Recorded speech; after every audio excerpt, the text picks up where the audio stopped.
चुनाव आयोग ने 2024 के लोकसभा चुनाव की तारीखों का ऐलान कर दिया है। 19 अप्रैल से 1 जून के बीच 7 फेज में चुनाव होंगे और 4 जून को नतीजे घोषित कर दिए जाएंगे। पहले फेज में 19 अप्रैल को 21 राज्यों की 102 सीटों पर वोटिंग होगी। दूसरे चरण में 26 अप्रैल को 13 राज्यों की 89 सीटों पर वोट डाले जाएंगे।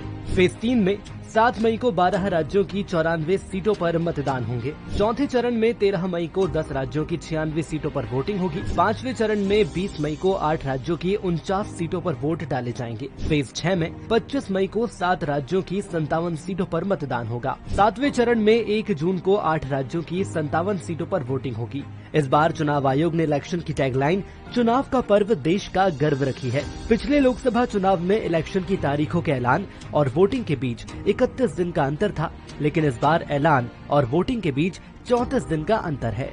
इस बार 18 से 29 साल की उम्र वाले 2 करोड़ नए वोटर्स को जोड़ा गया है। चुनाव आयोग के अनुसार 96 करोड़ 88 लाख वोटर्स लोकसभा चुनावों में वोटिंग के लिए रजिस्टर्ड हैं।